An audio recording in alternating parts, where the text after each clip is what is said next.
Nous sommes ici dans l'exposition Amos Gitaï, architecte de la mémoire, au 7e étage de la Cinémathèque. C'est une exposition qui a été initiée tout simplement parce que Amos Gitaï a fait en 2007 don à la Cinémathèque française de ses archives. C'était des archives assez imposantes, énormément de boîtes très volumineuses sont arrivées ici, ont été indexées, classées par les équipes et ensuite l'idée était de se les approprier pour faire une exposition. Ce qui découlait de ces archives, je crois tout de suite d'abord, c'était l'originalité du processus de travail de Gitaï. On avait évidemment, comme chez tout cinéaste, des scénarios, mais finalement assez peu formatés sur le modèle habituel, assez peu de notes de travail. On avait par exemple un tas de schémas, de constructions, d'élaborations qui étaient parfois étranges à comprendre de prime abord. Et il a fallu, pour écrire le scénario de cette exposition, pour essayer de spatialiser tout ça, essayer d'abord de comprendre comment travaillait Amos Gitaï et voir à quel point sa méthode était finalement assez radicale et assez anticonformiste. Ça tient à plusieurs choses, fortement à son tempérament, à son parcours, le fait qu'il ait été d'abord architecte, en tout cas de formation. Il n'a jamais vraiment exercé comme architecte, mais il a fait des études d'architecture, d'où l'importance primordiale, je dirais, des repérages, des lieux, de ce goût qu'il a un peu comme un archéologue, comme un topographe des villes ou des pays dans lesquels il a tourné. Et puis ce rapport au documentaire qui est très présent chez lui. Il a commencé par être documentariste. D'abord un documentariste clairement expérimental, faisant des films Super 8 ou 16 mm un peu dans son coin, un peu pour un public très restreint. Et puis petit à petit pour la télévision israélienne, sur des sujets très sensibles qui ont été la plupart du temps censurés.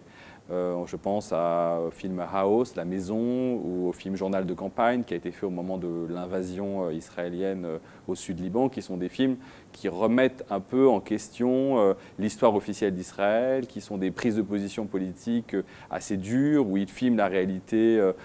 sans fioriture, sans voix off, sans recréation de quoi que ce soit, sans mise en scène, quelque chose de très brutal, de captation du réel. Et cette méthode de travail de documentaire qu'il a fait dans les années 80 de manière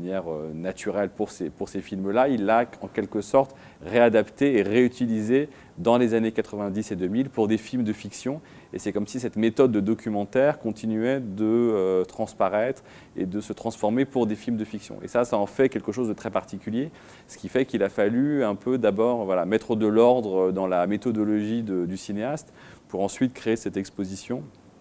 qui en fait suit un parcours un peu d'amplification. Je pourrais dire que je n'ai pas voulu faire une exposition chronologique parce que ça n'avait aucun sens pour Amos Gitaï. Pourquoi ? Parce que finalement, il y a beaucoup de ponts entre des films faits à des périodes différentes. Lui-même joue sur des triptyques, sur des diptyques, faisant dialoguer des films à travers sa carrière. Je pense au film Wadi, où il filme ce quartier assez défavorisé de Haïfa, où vivent des marginaux de la société israélienne, à la fois des juifs, des nouveaux migrants et des Palestiniens. Wadi, ça a été un lieu dans lequel il a tourné à la fois dans les années 80, puis 10 ans après dans Wadi, 10 ans après, puis dans Wadi Grand Canyon dans les années 2000, puis quelque part qui sert de modèle à son film Anna Arabia qui a été tourné juste cette année et qui va sortir en 2014 et qui est un film aussi sur la question de la coexistence de marginaux dans des habitats très précaires. Donc si on avait suivi une logique chronologique, on n'aurait pas pu faire dialoguer ces films entre eux parce qu'ils ont été faits à des époques différentes. Donc ça a été clairement écarté et je me suis dirigé donc vers quelque chose qui était, je dis, sous une forme un peu d'amplification. C'est-à-dire qu'on commence vers quelque chose qui est le plus intime, le plus proche de lui, le plus viscéral, et on finit par quelque chose qui est certainement le plus universel et le plus métaphysique. Donc il y a un phénomène comme ça d'ouverture de l'exposition qu'on retrouve aussi dans le traitement scénographique qu'on a fait avec les deux scénographes, Alexandra Plat et Christelle Lecoeur, et qui fait qu'au début, comme on est dans quelque chose de très intime et de très brutal aussi, il y a une matière un peu brute qui est utilisée sur les cimaises, il n'y a pas de couleur, on est dans quelque chose qui a l'air de sortir comme ça du chantier. Et petit à petit, les choses s'organisent, les choses s'épurent, la couleur blanc prend le dessus et on arrive à des formes à la fin beaucoup plus géométriques, beaucoup plus carrées, beaucoup plus symétriques et beaucoup plus pures. Donc ça, c'était important que les deux aillent ensemble. Donc la démarche a été de raconter, donc, je disais, c'est le phénomène d'amplification. Donc au départ, je voulais partir de quelque chose qui était réel dans la vie d'Amos Gitaï, qui a été le traumatisme de l'accident qu'il a connu pendant la guerre de Kippour en 1973. À l'époque, c'est un jeune homme, il suit des études d'architecture à l'université du Technion à Haïfa. études d'architecture qu'il poursuivra ensuite à Berkeley aux États-Unis, mais comme je le disais, qui ne l'amèneront jamais à exercer comme architecte malgré tout. Donc il suit des études et il est envoyé sur le plateau du Golan pendant la guerre comme brancardier, ambulancier, c'est-à-dire essayer de venir en aide à des soldats qui sont blessés et les ramener en hélicoptère dans des bases israéliennes au moment où la Syrie vient d'attaquer très brutalement Israël. Et il est dans un hélicoptère, il a une petite caméra, et ça c'est un détail très important, une caméra Super 8 que lui a offert sa mère, donc il filme dans l'hélicoptère, ce sont les premiers plans en quelque sorte qu'il fera de toute sa carrière, ce sont ces plans faits de la guerre, comme s'il a cherché peut-être à mettre à distance la réalité trop brutale qu'il venait de rencontrer. Et l'hélicoptère est percuté par un missile syrien et il est miraculé, comme d'autres d'ailleurs participants de cette mission et d'autres personnes de l'hélicoptère. Et de cette convalescence, de cette réflexion qu'il va avoir, va naître, je crois, son désir de devenir cinéaste. Il va se retrouver finalement avec son traumatisme et avec la seule chose qui est conservée de sa mémoire, qui sont ces images Super 8 qu'il a filmées de l'hélicoptère. Et donc, c'est quelque chose qui est très précieux, qui, à mon avis, devait être l'origine de l'exposition. Et la première salle de l'exposition montre ça, montre comment ce désir de cinéma est né de cet accident, est né de la guerre. Et ce thème de la guerre, d'ailleurs, est une obsession qui va revenir dans beaucoup de ses films, comme s'il cherchait à l'exorciser, à la dédramatiser, à la raconter par le cinéma pour en quelque sorte affronter cette mémoire violente qui a dû, voilà, psychologiquement, on pourrait dire, le détruire ou le ronger, mais qui va se transformer en un thème de cinéma, en un objet de cinéma.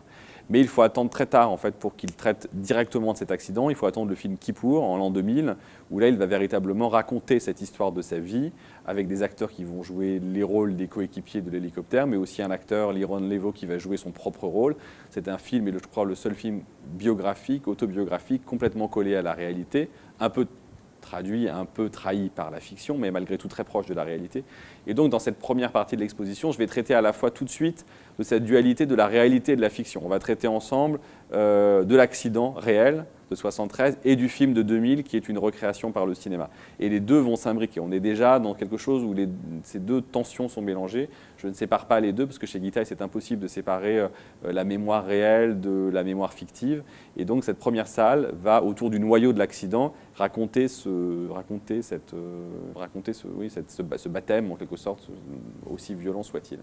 La deuxième section ouvre un petit peu le champ. On reste en Israël, Israël-Palestine, une sorte de laboratoire du présent, un monde de brèches, un monde de no man's land, de terrain vague, de frontières problématiques. Et on va donc, ce qui est la chose la plus attendue pour le grand public qui sait que Amos Guitaï est un cinéaste israélien, qui connaît un petit peu ses obsessions, traiter un peu de tous ces thèmes qui ont à voir avec la question israélienne et le goût qu'il a de filmer un peu dans les marges, un peu dans les frontières. Même quand il filme dans les villes, on ne les reconnaît pas vraiment. Il va chercher des zones, je le disais tout à l'heure, de marginaux, de zones un petit peu en dehors des circuits habituels. Et donc on va montrer à la fois dans ses fictions et dans ses documentaires cette problématique de Israël au cinéma, et aussi en photographie, parce qu'on a la chance de montrer des tirages photographiques, je crois jamais vus en France, noir et blanc, fait en 75, à l'époque où Amos Guitaï avait aussi une pratique plus diverse et faisait de la photographie,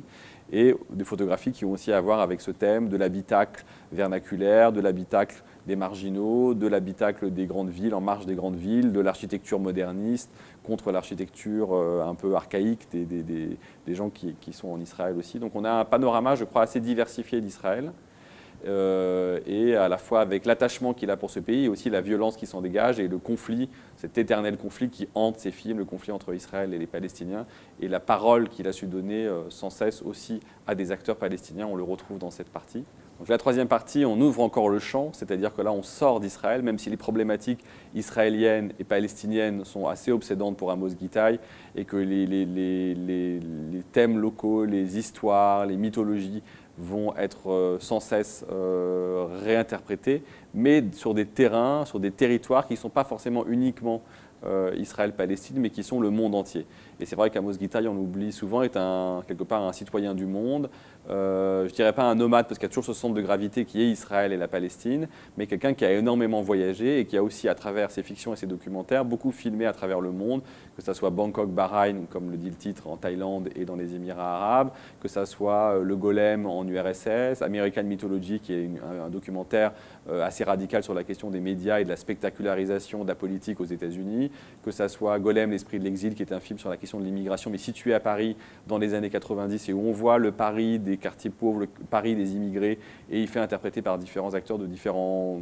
continents et de différents pays les héros de ce film, que ce soit Berlin-Jérusalem tourné à Berlin, enfin pas tourné en fait à Berlin parce qu'il n'avait pas la possibilité de le faire, tourné en studio mais qui est censé se passer à Berlin, qui raconte entre autres le destin de la poétesse Else Lasker-Stüler qui a fui l'Allemagne nazie pour aller en Palestine. Et donc on suit comme ça différents trajets de personnages à travers fiction et documentaire qui se sont produits dans différents pays. Et donc tout d'un coup le champ s'ouvre et on découvre qu'Amos Gitaï n'est pas qu'un cinéaste obsédé par la question israélo-palestinienne, mais qui a su mettre en perspective le pays à travers des problématiques plus internationales, plus vastes, toujours avec des questions de cinéma. Chaque film répond à une problématique de cinéma, entre autres le plan séquence, qui est un peu une image de marque dans son cinéma, qui est cette manière de capter comme ça du réel, de ne pas monter, de ne pas rajouter de voix off et de faire surgir quelque chose qu'il capte aussi bien dans la fiction que dans le documentaire. C'est là où c'est intéressant et c'est là où il y a une salle de cinéma qui est dédiée à ça dans l'exposition à ce moment-là du parcours et qui montre des plans séquences assez emblématiques où parfois pour un tour de force ou parfois par une bascule temporelle, on est transporté dans un plan séquence dans une réalité paradoxale qui est la réalité du cinéma. Je pense à ce dernier plan de Berlin-Jérusalem où Else Lasker-Stüler, on est dans les années 30, marche dans Jérusalem, on est encore à l'époque du mandat britannique, c'est encore une ville à l'ancienne, et puis peu à peu elle marche, et peu à peu la ville devient moderne. En un plan séquence, on voit les voitures devenir des voitures d'aujourd'hui, la radio se transformer, on entend la radio qui parle de l'intifada, et donc tout d'un coup qui se retransplante dans la réalité du film à la date à laquelle il a été tourné, c'est-à-dire la fin des années 80. Et donc on passe comme ça des années 30 aux années 80 en quelques mètres où la caméra glisse comme ça dans les rues. Et ça, c'est des tours de force passionnants de cinéma et donc qu'on traite dans cette partie parce que le plan séquence est à mon avis intrinsèquement lié à cette question aussi de l'exil et de cette réalité qu'il a découvert aux États-Unis, en Allemagne ou ailleurs.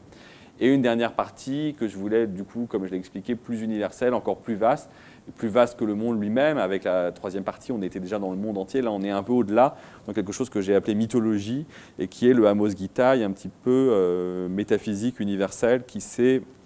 dans ses films, confronté à des questions de mythologie, ou familiale, ou nationale, ou universelle, à travers des réinterprétations de textes sacrés, la Bible, la Kabbale, le livre d'Esther, dans Esther, la guerre des Juifs de Flavius Joseph, qui est, on l'a souvent dit, un des premiers textes journalistiques et qui raconte la chute de Jérusalem prise par les Romains en l'an 70 et qu'on voit dans des films comme Carmel. Et donc c'est tout d'un coup un autre Amos Gitaï qu'on découvre avec des films parfois faits en costume, des films qui sont intemporels, qui malgré tout questionne, je pense, la contemporanéité entre les lignes. C'est souvent quelque chose qui est un peu dissimulé, mais c'est peut-être un des premiers cinéastes à s'être attelé à essayer de mettre en scène des textes sacrés ou des textes bibliques, mythologiques dans un cinéma contemporain. Et donc, à ce moment-là, je pense qu'on aura fait quelque part dans ce voyage un peu le tour de l'œuvre selon ce phénomène d'ouverture et d'amplification.